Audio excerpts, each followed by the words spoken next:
Hola, ¿cómo están? Buenas tardes. ¿Qué tal? ¿Cómo están? Mi nombre es Carlos Chávez, soy el psicólogo Carlos Chávez.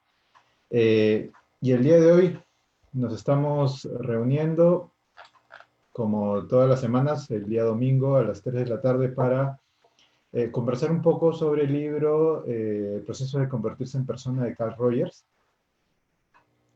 Vamos a esperar que la gente vaya ingresando.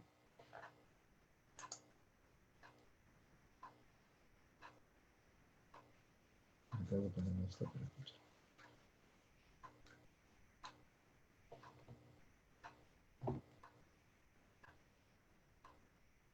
Hola, ¿cómo estás, Liliana?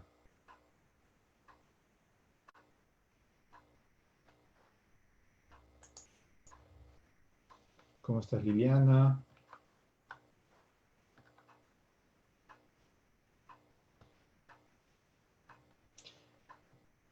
Bien, bueno, esta es la segunda parte de este libro, El proceso de convertirse en persona de Carl Rogers, ¿no? De editorial Paidós.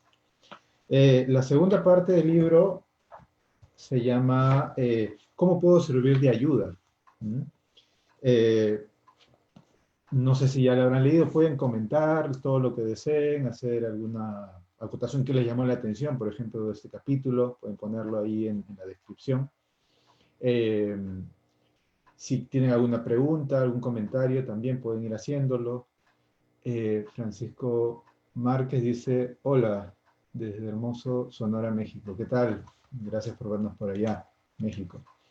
Justo estuve en México este año para un curso que llevé allá de terapia ericksoniana con Jeffrey Sake.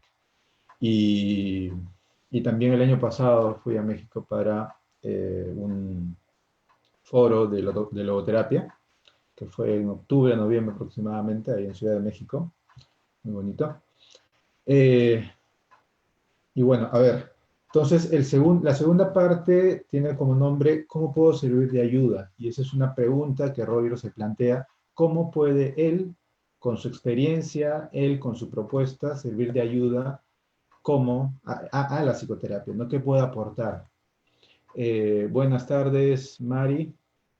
Jessica, es un gusto escuchar de Carlos, gracias. Estamos viendo que entra Ingrid, entra Oscar Quevedo. Oscar Quevedo es un amigo de la universidad. ¿Qué tal? Para las personas que están entrando recién, estamos revisando la segunda parte de este libro, El proceso de convertirse en persona de Carl Rogers. Y esta segunda parte tiene como título una pregunta. Esta pregunta es, ¿cómo puedo servir de ayuda? ¿No? ¿Cómo puedo yo, él, Rogers, servir de ayuda? ¿Qué puede aportar? Él hace una reflexión al comienzo, él dice, he descubierto una manera de trabajar con los individuos que parece tener una gran potencialidad constructiva. ¿Mm? Él comienza planteando esta reflexión, ¿no? Un descubrimiento que él tiene. Como les comentaba, este libro es de 1961, está compuesto por 7 partes y es el recopilado de varias conferencias que él fue teniendo hasta ese año, hasta 1961. Y comienza haciendo esta reflexión. Luego él comenta, ¿no? Bueno, comenta esto, comenta otras cosas más, pero yo, digamos, rescato bastante esta reflexión porque nos abre a la posibilidad de mostrarnos en este capítulo un descubrimiento que él tuvo a raíz de sus estudios. Él es un terapeuta que se basó bastante en pilares fuertes como la empatía, la aceptación incondicional positiva y la congruencia. En este capítulo habla bastante sobre la congruencia y también tiene bastante fundamento de corte estadístico, investigaciones que él realiza. Yolita dice, buenas tardes desde Brasil, muchas gracias por presentarnos este hermoso libro. Bien, gracias por estar viéndonos desde allá, desde Brasil, desde México, desde distintas partes de, allá, de acá de Perú. Justamente la idea de estos lives, de las entrevistas que estamos haciendo los viernes es promover la mirada humanista dentro de la psicoterapia y los días domingos nos estamos juntando para hacer reflexiones sobre capítulos de libros específicos. Esta semana hemos agarrado este libro y luego vamos a ir tomando otros libros, así que voy a pedirles si tienen algún interés o les llama la atención tal vez tocar a otros autores como Peirce, como Frankl, como Rollo May, pueden ir comentando también, ¿no? Alejandra Flores está entrando. Desde Argentina también Liliana nos está viendo, muchas gracias. Nos están viendo de bastantes lugares. Entonces, este capítulo está constituido por tres subcapítulos, ¿no? Y son reflexiones que él va haciendo entre reflexiones y conferencias. La última es una conferencia que hizo en California, desde 1954 hasta 1960.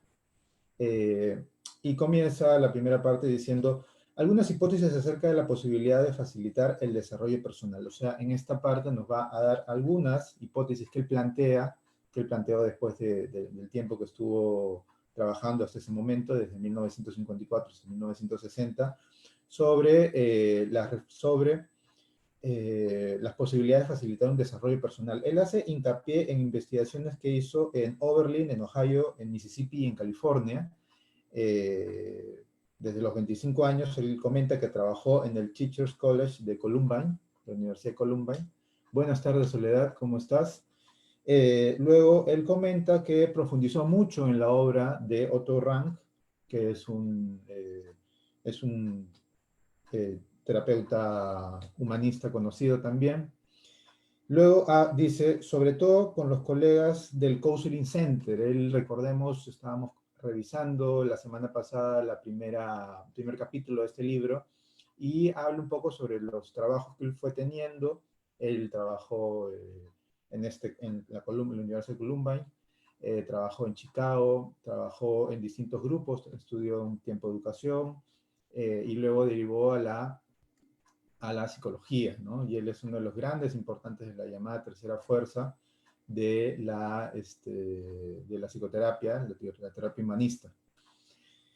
Entonces, luego él tiene un subtítulo que se llama Una hipótesis general. Él dice, pasé de plantearse una pregunta a plantearse una segunda pregunta. La primera pregunta es, ¿cómo puedo tratar, curar o cambiar una persona? Él pasó de esta pregunta, digamos, que busca, se cuestiona sobre cuáles son las formas, cuál sería la forma más adecuada para tratar, curar, cambiar. Otra pregunta que es, ¿cómo puedo crear una relación que esta persona pueda utilizar para su propio desarrollo? Vemos ahí un cambio muy drástico entre estas dos preguntas. En la primera es más pareciera de orden técnico, y en la segunda ya estamos haciendo referencia a la relación terapéutica. Y él está diciendo, básicamente, ¿cómo puedo crear yo, desde mi experiencia, una relación con otra persona, ¿no? Con el paciente, que le sirva a esta persona, que pueda utilizar para su propio desarrollo? Estamos también, yo por lo menos lo que entiendo también es que él está teniendo una idea clara de su limitación, ¿no? O sea, buscar el desarrollo de la otra persona más allá del espacio terapéutico. Y también se está planteando la palabra relación, ¿no? O sea, este espectro relacional que es importante y que ahora está muy en boca de todos, pero ya Rogers en este libro está haciendo uso de esta palabra, de esta mirada, la mirada relacional, que ahora está, por ejemplo, en la Gestalt, está en bastantes perspectivas de la psicoterapia humanista. Y él hace este giro, ¿no? Esta pregunta, pasé de esto a esto, de esta pregunta más de orden técnico a una pregunta que busca reconocer cómo puedo crear una relación estrecha con mi paciente, ¿no? Y que ésta le pueda servir, ¿no? Entonces, luego él dice, ¿no? El cambio solo puede surgir de la experiencia adquirida en una relación. Rogers hace bastante referencia en este capítulo a la congruencia y a la congruencia dentro de la relación terapéutica. ¿Bien? Luego habla sobre la relación propiamente dicha. Digamos, ya en este capítulo, en el segundo capítulo, pasa a hablar de la relación terapéutica y se plantea la siguiente pregunta, ¿no? ¿En qué consiste este tipo de relación que creo necesito establecer, ¿no? O sea, en este capítulo, en el capítulo 2 del libro, el proceso de convertirse en persona, hace bastantes preguntas, se plantea bastantes preguntas y él intenta responderlas. Pero básicamente las preguntas lo que buscan es que uno mismo como lector se las plantee, ¿no? O sea, y esta pregunta es clave, ¿no? ¿En qué consiste ese tipo de relación que creo necesito establecer? O sea, ¿cuál relación yo siento que necesito? O si en algún momento uno como terapeuta se ha planteado qué tipo de relación se construye con el paciente. Y esta pregunta, digamos, abre, ¿no? Las preguntas abren a la posibilidad de múltiples respuestas. Y al lector, digamos, nos abre también a reflexionar sobre esto. Pueden dejar comentarios, saludos, si tienen alguna reflexión sobre esta segunda parte del libro. El siguiente domingo vamos a pasar a la tercera parte y así hasta terminar el libro. Pueden hacerlo. Entonces, luego él dice, ¿no? Debo tener presentes mis propios sentimientos. Y ahí comienza a hablar sobre la autenticidad, ¿no? La importancia de tener en cuenta qué es lo que estás sintiendo momento a momento dentro del proceso terapéutico, ¿no? Dice, hay que ser auténticos, como les decía, hace bastante énfasis en la autenticidad en este capítulo del libro, y comenta, ¿no? Voluntad de ser, expresar a través de mis palabras y mi conducta los diversos sentimientos y actitudes que existen en mí, ¿no? Habla de la voluntad y de la importancia de expresar su propio ser. En el espacio terapéutico, ojo, de una manera cuidadosa, no de una manera, recordamos que el proceso terapéutico es de la otra persona, pero siempre conectado con lo que está sintiendo, y eso precisamente es lo que fundamenta la autenticidad en el trabajo terapéutico. Luego él dice, ¿no? Solo nos mostramos tal y como soy, solo mostrándonos tal y como uno es, puede uno lograr que la otra persona busque exitosamente su propia autenticidad. O sea, él básicamente nos está comentando acá que es muy importante eh, ser auténticos para poder, de alguna manera, enseñarle al paciente la importancia de ser auténticos, ¿no? Pero obviamente este ser auténtico tiene que ver con un trabajo previo. Un terapeuta tiene que trabajar sobre sus temas personales y en función a eso buscar ser auténtico, ¿no? O sea, importante el trabajo personal también. Eso no se puede dejar de lado. Por otro lado, él también hace énfasis en que lo más importante es ser auténtico, como ya les comenté, y luego dice, representa a las personas, la importancia de respetar a las personas, respetar lo que le sucede a la otra persona, y respetar no significa, respetar significa aceptar, pero no significa no poder uno dar su punto de vista si es que, por ejemplo, lo que está viendo es que una persona está buscando ser, por ejemplo, autolesionarse, ¿no? O sea, no es un símil aceptar o respetar el tener que decir, bueno, todo está permitido, ¿no? Sino también es importante la puesta de límites en la terapia y el poder también ser confrontativo. Luego Rogers comienza ya un poco más adelante, un poco esboza esta idea también de, va, entonces tampoco hay que irnos solamente a este tema de ser auténticos y respetar al otro, sino también hay que saber poner límites, pero eso viene un poco después. Habla sobre la actitud humanista, ¿no? Dice, la aceptación, este texto lo voy a leer, dice, la aceptación no es nada sin la comprensión, ¿no? O sea, el énfasis en comprender al otro, buscar comprender al otro, el concepto de empatía, no como ponerse en el lugar del otro, sino como intentar ponerse en el lugar del otro sabiendo que jamás lo va a poder hacer. O sea, es un constante intentar, y eso precisamente es la fenomenología. Ahí cuando él habla de comprensión, podríamos decir que estamos hablando de la fenomenología como búsqueda de la terapia, ¿no? En la terapia, que el terapeuta debe buscar comprender, no solamente aceptar. Eh, Ojo, es comprender, no solamente aceptar, ¿no? Cuando comprendo lo que le pasa al paciente, los sentimientos y lo que piensa, ¿no?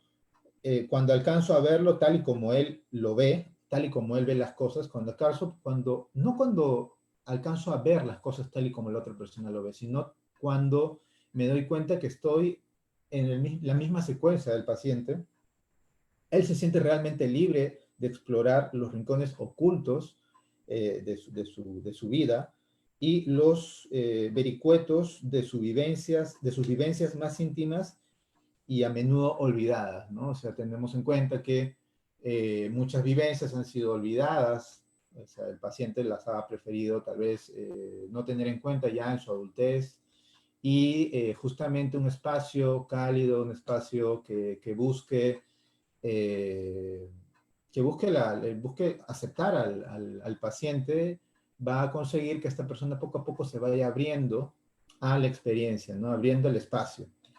Entonces, él dice, me vuelvo un acompañante de la persona, muchas veces aterradora, buscándose sí, a sí misma, ¿no? O sea, esta es una búsqueda, tenemos que tener muy en claro que la psicoterapia es una búsqueda de la persona, del paciente, de algo. Muchas veces no sabe qué, simplemente se queda con la sensación, tiene una sensación de malestar, siente que la vida no tiene sentido, o hay algunas ideas, tal vez por ahí, por el lado de las ideas, ideas de autolesión o qué sé yo, o dolores muy íntimos, el duelo, la pérdida de alguien, algún tipo de adicción, problemas familiares, problemas de pareja. Hay multiplicidad de temas que pueden llevar a una persona a terapia, pero el punto es que hay algo que el paciente le está sucediendo que busca ayuda en otra persona, ¿no? Y la idea es preguntarnos nosotros como terapeutas qué clase de espacio estamos generando, estamos dándole al paciente y qué estamos haciendo sentir en este paciente. El paciente va a terapia buscando confianza, buscando un espacio cálido, buscando ser entendido y que tanto nosotros estamos abiertos a entender al paciente, ¿va? Entonces, él habla de tres, él dice la motivación del cambio y plantea 3 puntos, ¿no? Y él dice que estos 3 puntos son lo que debe buscar toda psicoterapia, ¿no? Ahí lo pone bien enfáticamente, esos 3 puntos son los que la psicoterapia debe buscar. Y dice, la tendencia al crecimiento, buscar y ser conscientes de la tendencia actualizante, de la tendencia al crecimiento, el impulso hacia la autorrealización, buscar un espacio que busque impulsar a la persona, al paciente, a la autorrealización, y la tendencia direccional progresiva, ¿no? Tener en cuenta que esta es una progresión, que este es un proceso, y siempre tener en cuenta esos 3 puntos, ¿no? Si tienen algún comentario pueden hacerlo ahí también. Recuerden que la idea era que para el día de hoy hayan leído este segundo capítulo, que más o menos consta de, creo que 45 páginas. El tercer capítulo es un poco más grande, creo que es de 75 páginas aproximadamente. Voy a pedirles que si pueden leerlo con tiempo, sería genial para poder conversar, ¿no? Pueden escribirnos ahí. Y si necesitan el PDF lo hemos colgado en la página del instituto. Si por ahí se ha perdido, pueden preguntarme por ahí y yo les mando el inbox o les dejo por acá el link del PDF para que puedan ir viendo, leyendo la tercera parte del libro. Luego él comenta, ¿no? Rogers en este segundo capítulo sobre la importancia de la búsqueda de la expansión, extensión, autonomía, desarrollo y maduración del paciente. Y él dice que es muy importante que el paciente pueda expresar en la terapia, ¿no? Dice, la actualización aumenta el valor del organismo, ¿no? La actualización, darse cuenta que puede generar distintas versiones de uno, que no solamente es uno solo y ya estoy realizado y no puedo moverme más, sino que puedo constantemente irme actualizando, ¿no? Luego él plantea resultados sobre investigaciones que él ha ido generando hasta ese momento, el 61, 60, y él dice, ¿no? Hay cambios profundos en que una terapia basada en estos 3 puntos genera cambios profundos, y esto él lo constató a través de investigaciones con grupos control. Y él dice que el resultado de estas investigaciones fue que las personas que pasaron por un proceso terapéutico bajo estas premisas fueron personas más integradas y más eficientes, ¿no? O sea, generaron una eficiencia, hubo una integración entre la historia de estas personas con lo que son actualmente. Fueron menos características, les presentaron menos características neuróticas y psicóticas, cambiaron su autopercepción, la percepción que ellos tenían sobre ellos mismos, ¿no? Comenzaron a parecerse más a las personas que querían ser. O sea, uno tiene un ideal de quien quiere ser. Si una persona quiere ser, por ejemplo, una buena pareja, quiere ser un buen padre, y muchas veces hay temas personales, vivencias personales que evitan que una persona pueda hacer lo que quiere hacer. Hay muchas personas que sufren mucho porque no pueden ser, por ejemplo, buenos padres, y ahora que estamos en el Día del Padre, y lo que uno tendría que hacer en una situación como esa puede que sea revisar la propia experiencia de uno, ¿no? La propia experiencia de uno como hijo, como niño, frente a los adultos. Hay una frase que me llama mucho la atención que dice, uno debería ser el padre o el adulto que uno quería como adulto, como padre cuando era niño. Entonces estamos hablando de generar un mayor grado de conciencia, uno ya como adulto, para poder ser consciente de lo que necesitaba, curar esas heridas emocionales que hay, ¿no? De cuando uno era niño, y luego comenzar a ver al hijo y reconocer cuáles son las necesidades de él o de ella, ¿no? Ahora el Día del Padre es importante reflexionar un poco sobre eso, ¿no? Para esto, feliz Día del Padre a todas las personas que nos están viendo, a todos los padres.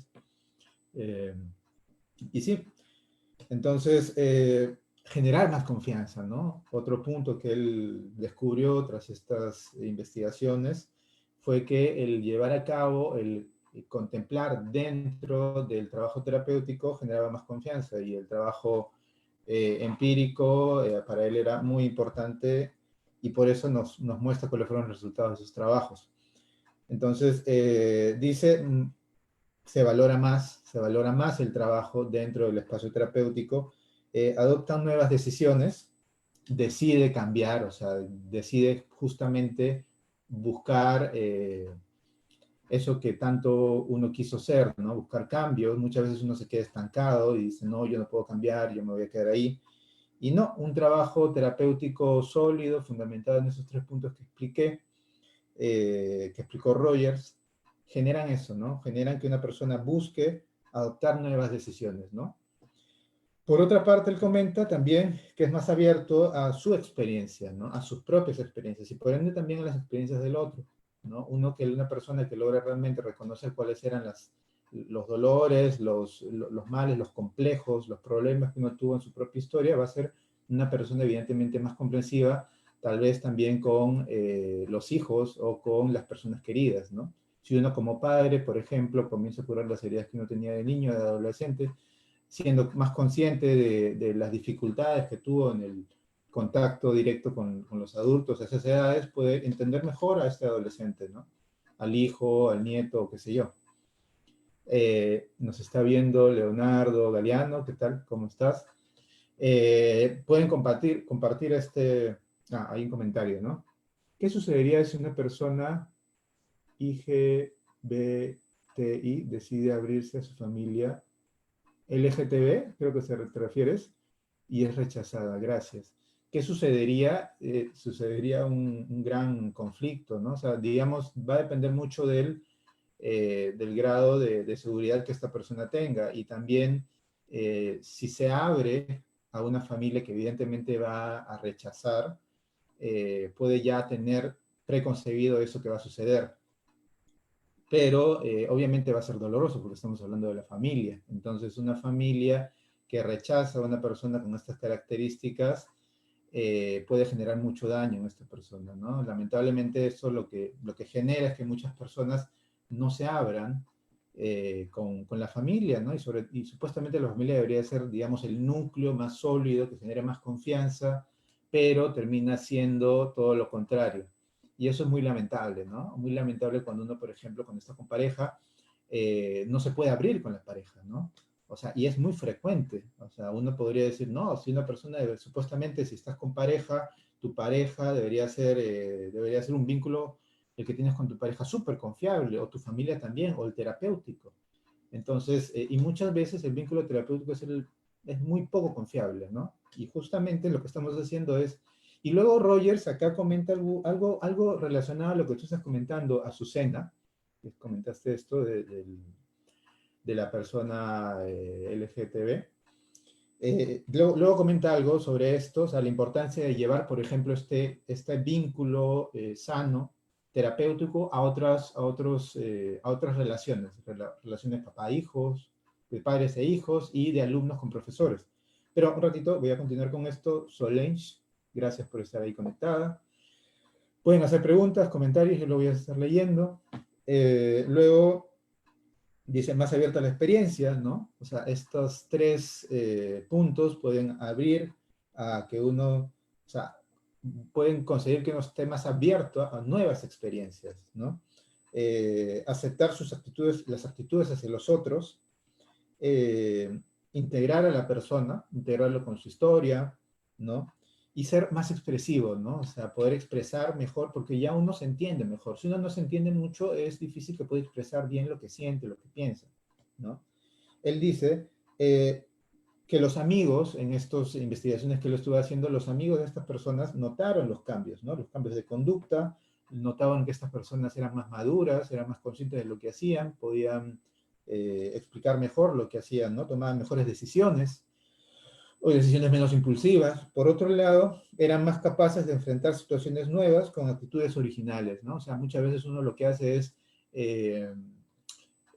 digamos, enfrentar las situaciones de una manera muy parecida a las maneras que uno ha tenido en otras situaciones, ¿no? Uno solamente extrapola la misma respuesta en distintas situaciones, pero no. Después de estos trabajos, los amigos de estas personas vieron que las personas eran más originales en las respuestas, ¿no? O sea, las respuestas con los padres por un lado, las respuestas con los amigos por el otro, con la pareja por el otro. Básicamente tiene que ver con no mezclar, ¿no? Muchas veces cuando una persona está muy conflictuada, tiende a mezclar, ¿no? Tiende a mezclar la relación con los padres, con la relación de la infancia, con la relación de la pareja, con la relación con el hijo, ¿no? Y suceden muchos esos ejemplos, por ejemplo, que una persona viene de trabajar cargado, y comienza y sigue siendo la misma persona, ¿no? No pone de lado esta experiencia que está teniendo con el jefe, y para ver al hijo o para ver a la pareja, sino mezcla todo, ¿no? Y precisamente una de las cosas que vieron estos amigos de estas personas que pasaron por la investigación fue esto, ¿no? Vieron respuestas más originales y que eran capaces de distinguirse en distintas situaciones. Andrés Ricardo, ay, ¿qué tal Andrés? Andrés lo estuvimos entrevistando el viernes pasado. Gracias Andrés. Vamos a estar entrevistándolo también el mes que viene. No se olviden que los días viernes estamos realizando entrevistas a las 5 de la tarde. Y Rogers comenta, ¿no? Y dice, para los que recién se están conectando, estamos revisando el segundo capítulo del libro El proceso de convertirse en persona. Y estamos haciendo una revisión un poco exhaustiva sobre cada parte que Rogers nos fue planteando en este segundo capítulo, ¿no? En este caso, en este segundo capítulo. Luego él dice, ¿y qué pasaría si esta reflexiona, ¿no? Y en relación a esto que comentas, Azucena, ¿qué pasaría si esta relación se teje fuera de la terapia, ¿no? ¿Qué pasa si esta relación empática, aceptando incondicionalmente al otro, como Rogers plantea, centrarse en la tendencia del crecimiento, impulsar a la otra persona a la autorrealización y la tendencia a la dirección progresiva? ¿Qué pasa si estas tres características se van a otras relaciones, ¿no? Por ejemplo, la relación padre-hijos, ¿no? Y eso responde a lo que tú planteas, que digamos esta pareja o esta familia lo que tendría que hacer sería precisamente desarrollar estos tres puntos que plantea Rogers. ¿Qué pasa si se plantea, si se extrapola esta relación a la relación de amigos? ¿Mm? ¿Qué pasa si estos vínculos que Rogers plantea también se extrapolan a otro vínculo como el de alumnos y profesores, ¿no? Tal vez, él dice, reflexiona, tal vez serían menos ansiosos los alumnos, serían serían más autodisciplinados los alumnos y tal vez tendrían más iniciativa, ¿no? Más iniciativa para participar, más iniciativa para dar su opinión, más iniciativa para opinar. Entonces es importante las reflexiones que va haciendo Rogers en este libro y sobre todo en este capítulo, en este segundo capítulo. Luego él tiene un subtítulo que se llama Características de una relación de ayuda, ¿no? La relación que promueve el desarrollo, ¿no? El desarrollo que puede promover, por ejemplo, el vínculo padre-hijos, médicos-pacientes, docentes-alumnos o asesor-cliente. Y él se pregunta, ¿no? Como les comentaba en este capítulo, él plantea bastantes preguntas y él dice, ¿cuáles son las características que efectivamente ayudan y facilitan el desarrollo? Y él comenta muchas investigaciones en esta parte, investigaciones que hablan respecto, tratando de responder esta pregunta, ¿no? Él cita una investigación de Baldwin y él dice que la calidez genera en los hijos de padres con actitudes cálidas tienen un mayor desarrollo intelectual, ¿no? Un desarrollo intelectual más acelerado, tal vez reflexionan mejor, tal vez expresan mejor, tal vez tienen también respuestas más originales, como ya comentaba, a las distintas vicisitudes de la vida. Más acelerado, más original, seguros emocionalmente, hablando de líderes populares al crecer, o sea, digamos, logran ser líderes, logran saber expresar mejor sus ideas y generar un vínculo de liderazgo dentro del grupo, una situación de líder, y logran ser más seguros emocionalmente, ¿no? O sea, esto nos ejemplifica Rogers con esta investigación sobre las bondades del trabajo, de un buen vínculo basado en la aceptación incondicional, la congruencia y la empatía. Por otro lado, dice que los hijos con padres con actitudes menos cálidas, y esta investigación, seguimos con la investigación de Baldwin, son menos cálidos, menos originales, más inestables emocionalmente, más rebeldes y más agresivos, ¿no? Los médicos más eficientes, él dice, tienen una interacción diaria con los pacientes, ¿no? Digamos, ahí Rogers está, digamos, extrapolando a distintos vínculos, ya comentamos un poco sobre el vínculo padre-hijo, ahora también sobre el vínculo con los pacientes, siendo médico, ¿no? O sea, el vínculo del sanador, en este caso el médico, cuando hay una interacción más fluida, diaria, es más eficiente su trabajo, ¿no? O sea, el paciente, el cliente se siente más acogido, más protegido, más tomado en cuenta. Entonces, no eran aceptados incondicionalmente, sino eran, digamos, aceptados incondicionalmente pasivamente, ¿no? Hace alusión también a otras investigaciones. Daniel Ramos, ¿qué tal? Nos estás viendo ahí.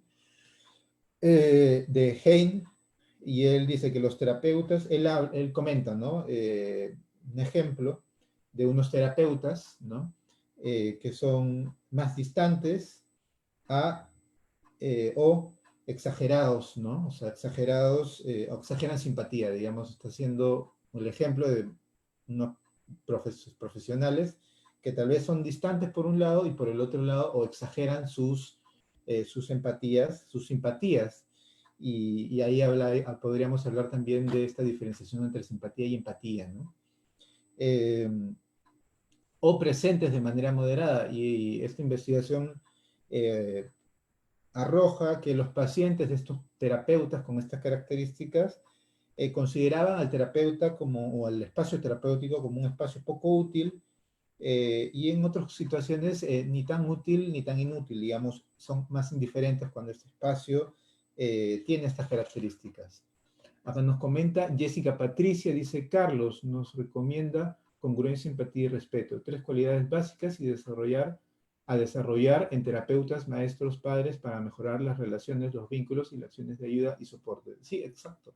O sea, estamos yendo más allá del espacio terapéutico, sino, estamos yendo de ese espacio a otras relaciones, ¿no? A otros vínculos. Hace también referencia a una investigación de King, dice que esta investigación plantea la importancia de comprender los significados y sentimientos del cliente, ¿no? No solamente centrarnos y quedarnos en lo literal, sino ir a reconocer cuáles son los sentimientos y los significados. Ya podríamos ahí estar yendo al concepto que cada uno tiene, tanto intelectual como emocional. El trabajo con los símbolos también ahí podría entrar, ¿no? El trabajo con el arte, la simbología, ¿no? O sea, la fenomenología, básicamente como una búsqueda de la fenomenología entendiéndose como un método de investigación de la experiencia humana. Entonces, sería una buena forma de poder entrar, ¿no? Reconocer, investigar, ¿no? Cuál es la experiencia de cada una de las personas, ¿no? No de manera general, no ver todo como una masa, ¿no? Y y los hombres son así, las mujeres son así, la gente que tiene tal edad es así, o que proviene de tal lugar es asá, sino buscar ver a la persona, ¿no? Sí, y ser conscientes también del prejuicio que uno tiene, ponerlo de lado, todo lo que tiene que ver con la fenomenología. Luego, Verplanck plantea una investigación sobre las relaciones fábricas, ¿no? Dice, dice fábricas, yo lo copié tal cual, ¿no? Dice, habla sobre los reforzadores, la importancia de, por ejemplo, poner el énfasis, ¿no? Ese del ajá, bien, hacer parafrasear tal vez alguna frase, alguna parte importante, porque son refuerzos selectivos, ¿no? Uno como terapeuta puede generar un refuerzo que sea selectivo a una parte que una persona quiera tal vez enfatizar. Plantea otras investigaciones de Harlow, y él hace alusión a esta investigación sobre los monitos, no sé si ustedes conocen, ¿no? Una persona, por ejemplo, que hay dos primates recién nacidos, por un lado eh, como una madre sustituta de fierro, ¿no? Y otro lado una madre sustituta como suavecita, como un peluche, y luego comienzan a ver, ¿no? ¿Cuál de las dos evoluciones de estos bebés va mejor, ¿no? Y resulta que, claro, que el contacto físico, ¿no? El bienestar, el sentirse bien de este segundo monito, le ayuda a poder tener un mejor desarrollo que el otro, ¿no? Y eso es importante, no solamente a nivel físico, ¿no? Como contacto físico, sino también como una satisfacción simplemente, ¿no? O sea, las palabras pueden generar satisfacción, el sentirse escuchado puede generar satisfacción y puede generar una mejor evolución en un contacto, ¿no? En un vínculo. Luego, Halkitz habla sobre las condiciones necesarias y suficientes, que es importante también reconocer qué tanto se necesita, qué tanto necesita el paciente y poder tal vez ahí leerlo, tal vez también repreguntarle si realmente lo que necesita es esto o aquello, ¿no? Muchas veces uno da por sentado ya lo que la otra persona piensa, lo que la otra persona quiere, necesita, y la pregunta es ahí fundamental, ¿no?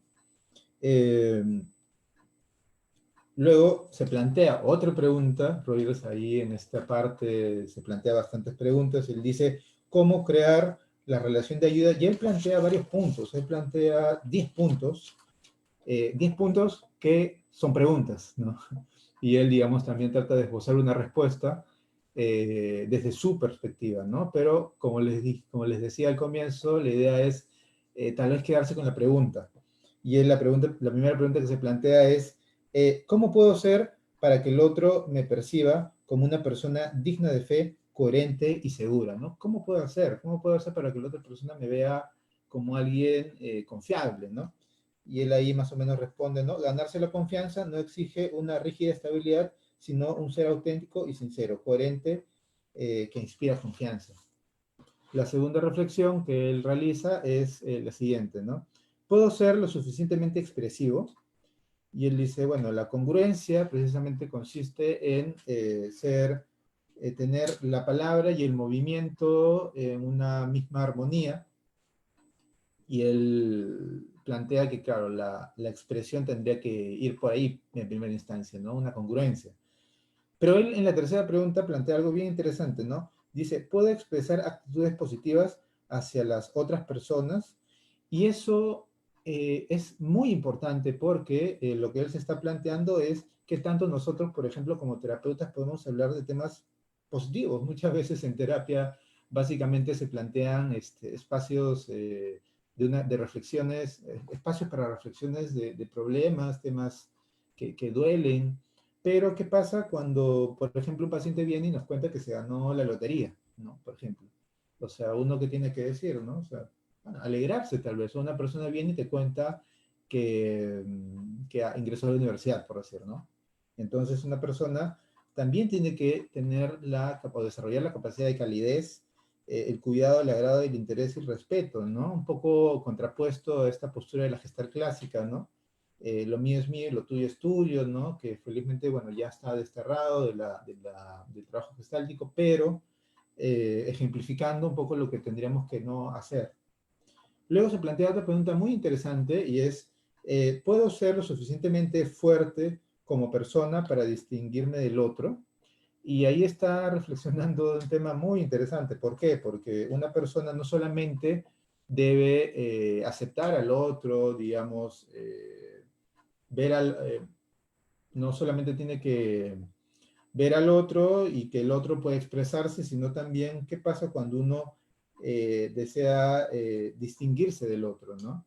O sea, desea, por ejemplo, porque existe mucho esto, muchas personas buscan el enfoque rogeriano al tener una personalidad así, tal vez muy empática, muy calmada, tal vez cuando hay un problema no expresan su punto de vista y buscan en este enfoque y encuentran en este enfoque un refuerzo. Entonces ahí con esta pregunta Roger se está planteando y dice, bueno, entonces si tienes estas características, muy bien, puedes ser rogeriano, pero también es importante desarrollar estas otras características que tienen que ver con poder distanciarte del otro, ¿no? Tan fuerte como para distinguirme del otro. La quinta pregunta va más o menos por esa línea y dice, ¿estoy suficientemente seguro de mí mismo como para admitir la individualidad del otro? ¿Mm? O sea, hace referencia ahí de la individualidad del otro. Sara La Torre está viéndonos. ¿Qué tal? ¿Cómo estás, Sara? Una amiga de la universidad. El sexto punto, él se plantea la pregunta, ¿puedo permitirme penetrar plenamente en el mundo de los sentimientos y significados personales del otro y verlos como él los ve? El mundo privado, como ya les comentaba, la idea de empatía, no como ponerse en el lugar del otro, sino como una búsqueda de ponerme en el lugar del otro a sabiendas que nunca lo voy a poder hacer.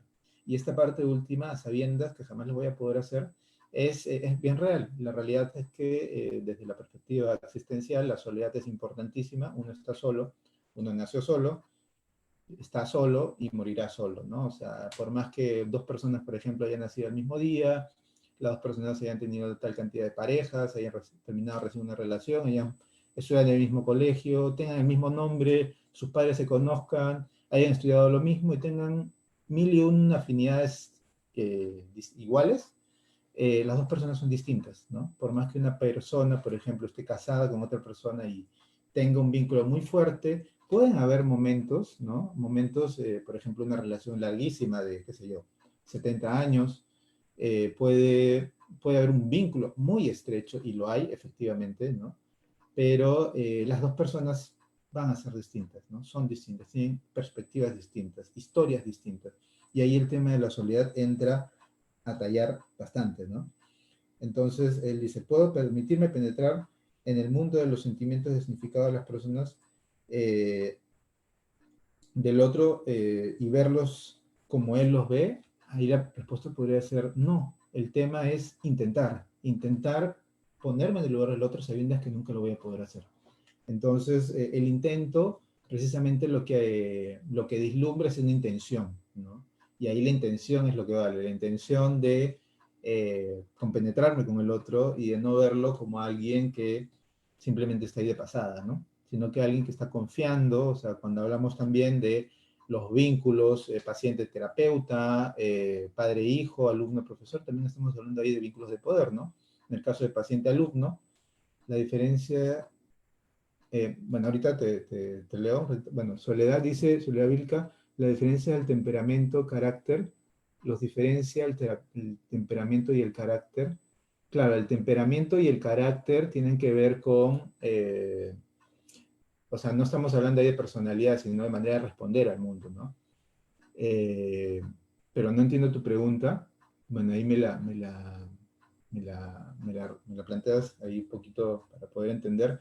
Pero son cosas que se pueden cambiar. Uno, en psicología, por ejemplo, te plantean que la personalidad tal vez es algo inamovible, pero la realidad es que sí. Toma tiempo, pero a veces una terapia puede estar basada en eso, en el cambio de personalidad.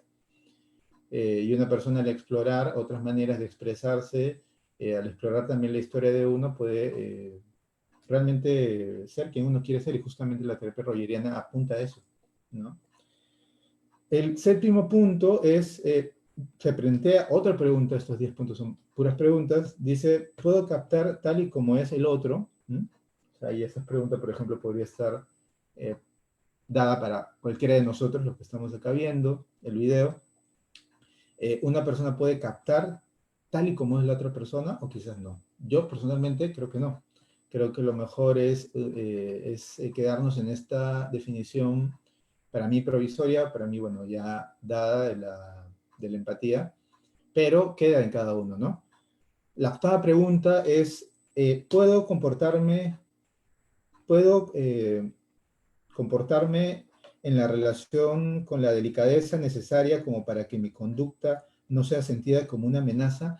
Todas estas preguntas lo que buscan es que uno mismo se plantee qué tanto uno tiene desarrollados estos puntos hasta este momento, ¿no? Cada uno nos tendríamos que nosotros preguntar, ¿no? ¿Podemos comportarnos en una relación con la delicadeza necesaria como para que mi conducta no sea sentida como una amenaza, ¿no? O sea, ¿qué tanto somos percibidos por el otro como alguien que amenaza o no? Muy aparte de nuestra intención. O sea, a veces la mirada del otro ayuda a que nosotros podamos realmente divisar cómo estamos siendo vistos. Nosotros podemos tener la mejor intención del mundo, pero si la otra persona nos siente como una amenaza, ya si uno no, tal vez 2, 3, 4, 5, 10 pacientes se te van de la consulta y por ahí te escriben, en verdad te sentí muy agresivo, algo debe estar pasando con nosotros. Soledad pregunta, me refería a hermanos que viven casi la misma experiencia, sin embargo responden diferentes a la vida. Sí, los diferentes el temperamento. Sí, no, los diferencia el temperamento, el carácter. No, lo que yo diría es que lo diferencia todo. O sea, una persona, eh, una persona es distinta a toda la perspectiva. Por ejemplo, teniendo en cuenta esto, que esta conversación que estamos teniendo de manera virtual va a ser un recuerdo de acá a una semana, ¿no? La perspectiva en la que estamos viviendo esto es distinta. Yo estoy hablando y ustedes están escuchando y por ahí escribiendo, entonces estamos hablando de una diferente percepción, ¿no? El perspectivismo y esta mirada es importante a tener en cuenta porque precisamente desde la marea existencial lo que nos vislumbra es esa soledad permanente en la que vivimos. Por más que hayamos tenido todas estas características que comenté, iguales, siempre vamos a ser distintos, ¿no? O sea, desde los roles que nosotros vamos tomando, ¿no? No me refiero solamente a los roles de madre, hijo, abuelo, pareja, sino los roles, por ejemplo, desde la T, el rol víctima, victimario, salvador. Entonces, estos roles que nosotros nos vamos planteando, eh, también como historia, ¿no? Porque todos hacemos alusión a la historia que estamos teniendo, que tenemos, que vamos acumulando este cúmulo de vivencias, nos diferencian de los demás. Y eso es importante tener bastante en cuenta, ¿no? Cuando uno tiene un paciente y uno, por ejemplo, ve características en uno y características en el otro, uno dice, bueno, son iguales porque tienen características iguales, pero no. Lo que uno tiene que hacer ahí es diferenciar, ¿no? Estas dos personas son distintas. Puedo liberarme, el noveno punto es, puedo librar al cliente de la amenaza de la evaluación externa. Entonces, podemos ayudar a liberar al paciente para que no tenga tan en cuenta estas evaluaciones externas. Podemos investigar con él sobre cuáles fueron estas evaluaciones que él tuvo y qué heridas fueron dejando esas evaluaciones diversas que hay, ¿no? Las evaluaciones de los padres, en algún momento, no sé en qué parte, en qué video hablé sobre un poco se habla mucho del abuso sexual, el abuso físico, el abuso psicológico, pero muy poco del abuso creativo, ¿no? Cómo un niño, por ejemplo, puede ser abusado, puede ser vetado de una manera de expresión creativa, ¿no? A través del arte, por ejemplo, con muchas frases del adulto, del padre, que lo que terminan haciendo es invisibilizando tal vez, dejando de lado una manera de expresarse, por ejemplo, cuando le dices algo tan aparentemente inofensivo como no me gusta cómo dibujas, ¿no? Y el niño tenía toda la intención, por ejemplo, de expresar algo a través de un dibujo, y una palabra así puede ser muy, muy fuerte, por eso uno tiene que tener muy en cuenta lo que va diciendo. Y sí, por ahí va el tema. El punto 10, el último que él plantea, dice, puedo enfrentar, no, esto ya no, sí, puedo enfrentar a este otro individuo como una persona que está en un proceso de transformación o me veré limitado a mi pasado y él al suyo, ¿no? Este punto es bien interesante porque, bueno, se plantea la pregunta, ¿no? O sea, ¿estamos determinados por el pasado? La realidad es que no, ¿no? Como decía Nietzsche, ¿no? No estamos determinados por el pasado, ¿no? O sea, o Frankl cuando decía, ¿no? Somos somos hijos de nuestro pasado y padres de nuestro futuro. Entonces estamos hablando de que no hay un determinismo ahí, ¿no? Sartre decía, no somos, ¿cómo era la frase? Eh, la existencia precede a la esencia, ¿no? Entonces la existencia es previa a ese esencialismo que nosotros nos planteamos. Nosotros nos planteamos, somos esencialmente esto, yo soy tal persona, tengo tales características. Eso es lo que yo considero como esencia, pero la existencia que va haciendo desde que nacemos hasta que nos morimos es previa, ¿no? Y la posibilidad de cambio siempre está. Uh-huh. Entonces, entramos a un cuarto punto del capítulo, donde plantea lo siguiente, ¿no? Dice, lo que sabemos sobre la psicoterapia objetiva y subjetiva. Esta última parte es bien interesante porque hace alusión primero a la parte objetiva, ¿no? Acá, este capítulo lo trabaja desde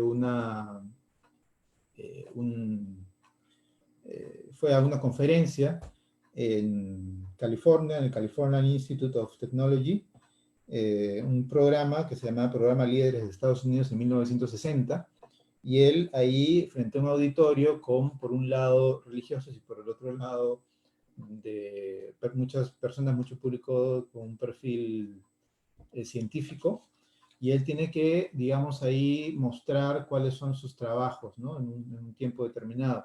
Y él al comienzo plantea bastantes cosas en relación al conocimiento objetivo, como ya les comentaba antes, él tiene muchos trabajos que ha fundamentado desde investigaciones diversas que tuvo, y él dice las condiciones para una buena terapia, y él habla de 3 puntos, ¿no?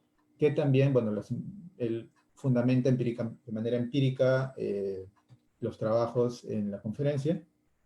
La coherencia como un punto importante, no mostrar una fachada, no mostrar una máscara del que él tanto hablaba. Por otro lado, preocuparse por el cliente, no de manera posesiva, sino de manera comprensiva, ¿no? No de manera interpretativa, sino de manera comprensiva. Este giro importante que se da felizmente en muchas psicoterapias. Y la comprensión empática, ¿no? En la investigación se dice, ¿no? Que si tienen estos 3 puntos, el resultado es exitoso. Entonces, voy a pedirles, por favor, que comenten como han estado haciendo Soledad, Jessica y los demás. También está muy bueno la participación. Recuerden, para las personas que recién se están ingresando, que lo que estamos haciendo son unas reseñas, reflexiones, revisiones de libros de psicoterapia humanista, y ahora estamos revisando el segundo capítulo del libro El proceso de convertirse en persona de Rogers, y la próxima semana, el domingo, vamos a estar revisando el tercer capítulo, que es un poco más extenso. Si requieren el PDF, pueden escribirnos y les vamos a enviar el PDF para que tengan el tiempo de revisarlo. Luego dice, ¿no? Habla sobre la dinámica de cambio. Dice que una persona, este es bien interesante también, dice que una persona que se siente escuchada, este sentirse escuchada le ayuda a que se escuche a sí mismo, ¿no? O sea, cuando una persona, por ejemplo, tiene un espacio suficientemente cálido como para que pueda expresar en palabras lo que realmente le sucede. Justo me sucede con un paciente hace poco, que mi paciente habló conmigo algo que no había hablado con muy pocas personas, con 2, 3 personas en toda su vida, algo que le marcó mucho. El ponerlo en palabras no solamente ayuda a que yo lo escuche, ¿no? A que yo comprenda mejor, sino ahí lo más importante es que ayuda a que la otra persona se escuche y que pueda comprender mejor, ¿no?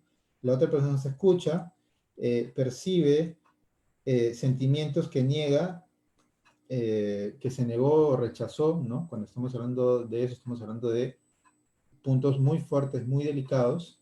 Claudia Gianni dice, ¿cómo sería trabajar con la aceptación incondicional? Es aceptar sin condición a la otra persona, aceptar su experiencia, ¿no? O sea, muchas personas lo que hacen es no aceptar la experiencia del otro, ¿no? Muchos terapeutas, aunque suene raro, aunque suene mm, poco, poco real, ¿no? Hay muchas personas que no tienen en cuenta este dictum de Rogers, ¿no? La aceptación incondicional, ¿no? La aceptación incondicional es aceptar lo que venga, lo que no significa que uno va a validar todo, ¿no? O sea, el validar toda si una persona, por ejemplo, por decir, ¿no? Una persona que está trabajando dependencia, ¿no? Un tipo de dependencia con algún fármaco, la ludopatía, por ejemplo, y en algún momento cae nuevamente, la aceptación incondicional lo que ayudaría es realmente a aceptar que esta persona, bueno, puede caer, ¿no? O sea, porque esta persona, al no querer regresar a esta práctica y al caer, lo que va a generar en él esto es un sentimiento de culpa, ¿no? De responsabilidad, de hacerle daño, de haberle fallado a los otros, de haberse fallado a uno mismo. Y lo que uno tiene que abrirse ahí es a brindar un espacio en donde uno puede, en donde esa persona pueda realmente aceptar eso que está sucediendo, aceptar lo que le sucede, explorar eso que le sucede y aprovecharlo, ¿no? Aprovecharlo para poder eventualmente ir ya no cayendo, caer menos, ¿no? Hola desde España, ¿qué tal, Joseph Luis? Luis. Nos están viendo desde España, Argentina, México, ¿qué más? España, Argentina, México, y no me acuerdo dónde más, pero gracias por estar ahí.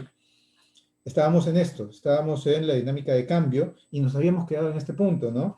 En el punto en el que se escucha a uno mismo, se percibe lo que uno siente, eso que rechaza, y luego tengo dos opciones, ¿no? No, digo, primero lo expreso, ¿no? Y a través del arte, por ejemplo, yo trabajo bastante con el arte, justo vamos a comenzar una especialización en arte terapia, les recomiendo mucho que si quieren información nos la puedan preguntar por ahí. Y por otro lado, también vamos a comenzar una formación en terapia humanista, también sería interesante si nos quieren preguntar y tener más información, por ahí les dejo la información. Uno expresa, ¿no? Y a través del arte, de formas no verbales, puede ser una expresión menos fuerte para alguien, ¿no? A través de las artes plásticas, del dibujo, un collage, una visualización, a través del trabajo con arcilla, por ejemplo, la silla vacía, ahí, por ejemplo, de la Gestal es algo muy útil. Nosotros en la formación de terapia humanista tomamos 6 meses de terapia rogeriana, 6 meses de logoterapia, de análisis existencial y logoterapia, 6 meses de terapia Gestalt, la resta relacional y la entrada psíquica, y 6 meses de terapia integrativa, ¿no? Y ahí, por ejemplo, podemos tomar algo de terapia de Gendlin, del focusing, que fue Gendlin, alguien que trabajó estrechamente y se formó con Rogers, un filósofo muy bueno y poco difundido en Perú, pero muy conocido en otros lados, ¿no? La terapia experiencial, es muy bueno, Gendlin. Luego, busca expresarse y luego aceptar lo que le sucedió. Es un proceso que toma tiempo, ¿no? O sea, no hay un tiempo definido, hay un tiempo cronológico, ¿no? Digamos, el que conocemos todos, ahora vamos, por ejemplo, 1 hora y 4 minutos, y hay un tiempo llamado tiempo Kairos, que es el tiempo personal, ¿no? Y el tiempo personal a veces se dilata, a veces se contrae, pero tenemos que estar muy fijos en eso, en el proceso de terapia. ¿No? Luego, y también la importancia sobre el respeto dentro de este espacio. Por otro lado, habla sobre el proceso empírico, ¿no? No, sobre el proceso y hace alusión al trabajo, fundamento empírico que utilizó para decir lo que dice, ¿no? Ahora, sobre la importancia del énfasis en los sentimientos, en el reconocimiento, en la aceptación y la generación del cambio a raíz de este trabajo. Luego habla sobre los resultados de la terapia, bastantes experimentos, sobre los pacientes que ya no se sienten indignos de respeto y obligados a vivir según normas, ¿no? O sea, un proceso bien llevado puede hacer que esta persona se sienta respetada, pueda extrapolar esta relación y buscar este tipo de vínculos en otros espacios. Y eso es algo muy enriquecedor y justamente es a lo que todos los terapeutas deberíamos apuntar.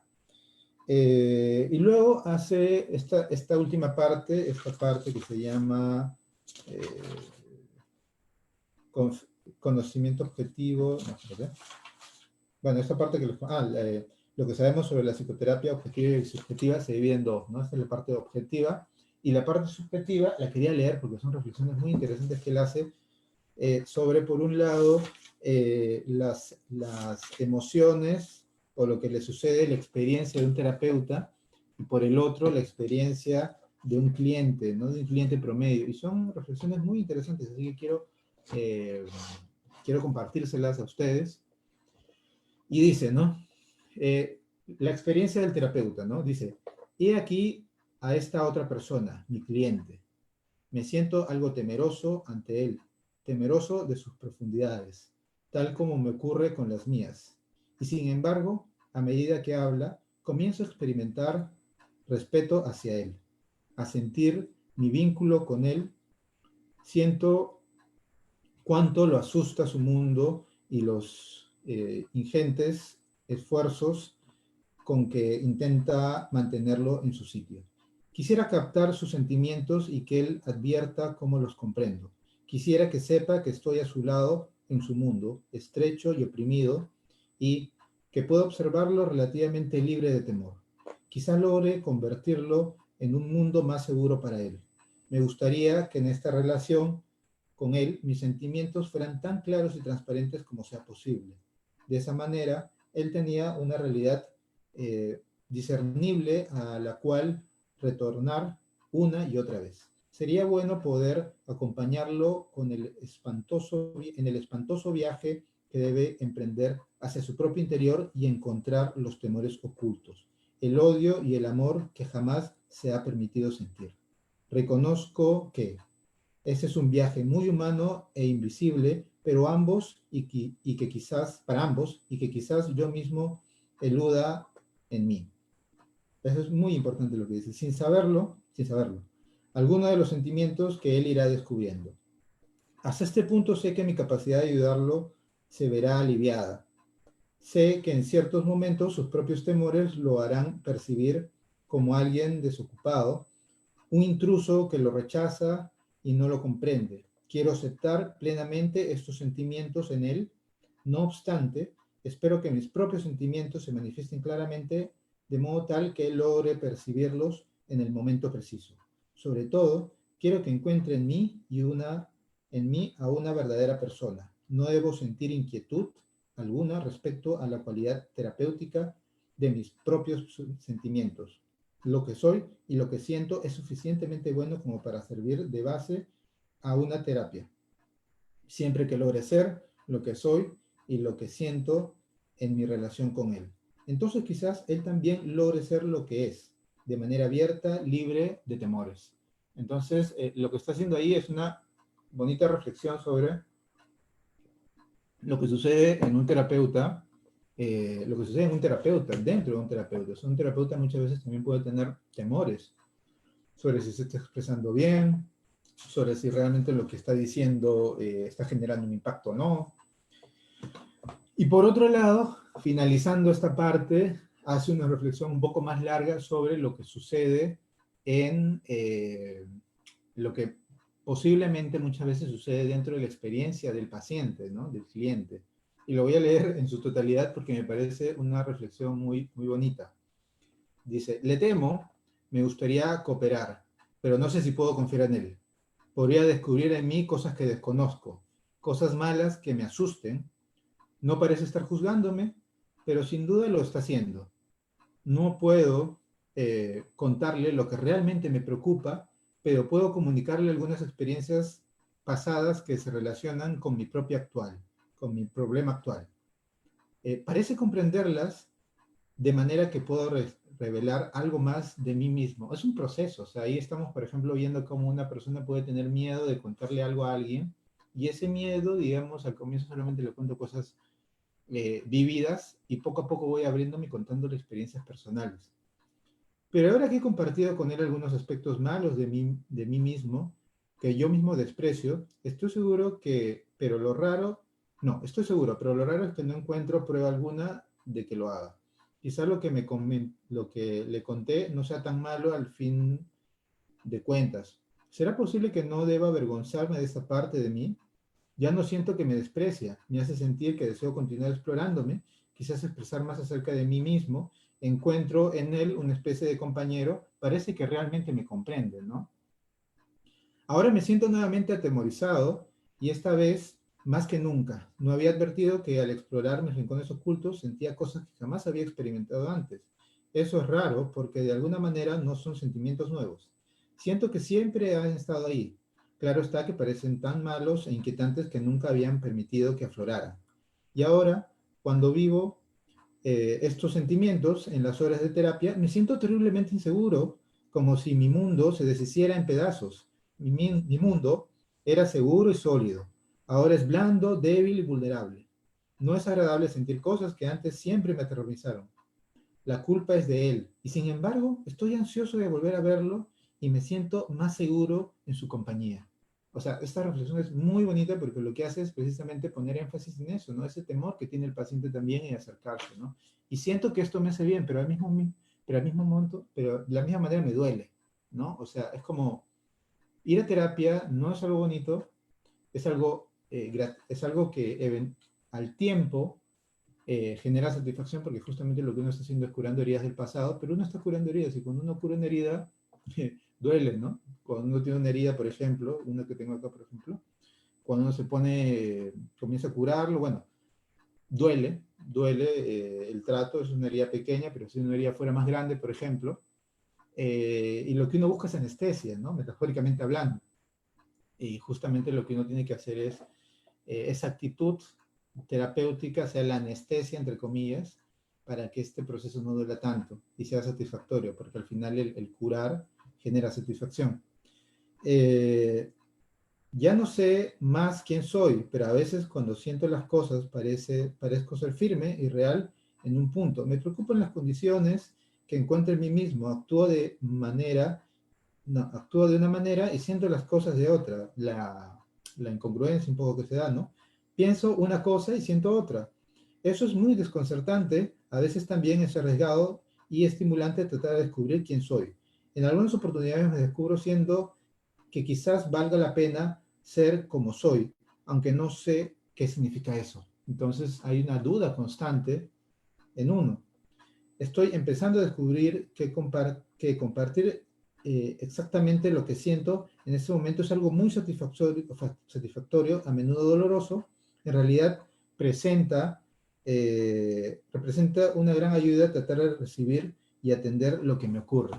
Entonces, es importante las reflexiones, son importantes las reflexiones que Rogers hace acá. ¿Por qué? Porque hace alusión a esto, a que muchas veces estamos pensando que la persona está simplemente ahí y está yendo porque quiere curarse y ya está, pero no se da cuenta de todo lo que sucede en su interior.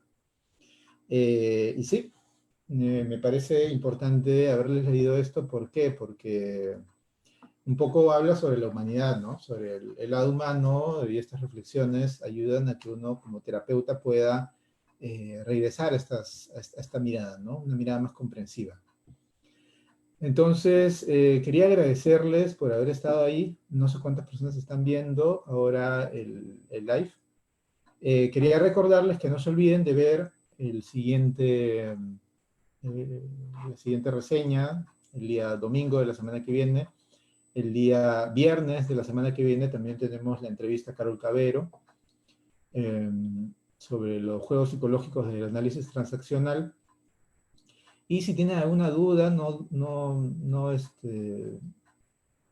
sea, siéntanse libres de expresarla a través de cualquier medio de nuestra red social del Instituto Peruano de Psicoterapia Humanista. También les comentamos que vamos a comenzar una formación en terapia de pareja desde el Instituto Ágape, y también va a estar muy buena. Va a ser una formación en terapia de pareja con docentes de Argentina y docentes peruanos también. Entonces, muchas gracias por estar ahí. Gracias a Dolores, gracias Dolores por estar ahí, todas las personas que han ido entrando. Este video va a estar ahí, va a estar en las redes junto con las demás entrevistas y los demás lives que estamos haciendo. Pueden compartir el video si desean. Y bueno, entonces nos veremos la próxima semana, ¿no? Cuídense mucho, buen Día del Padre, nos vemos, cuídense.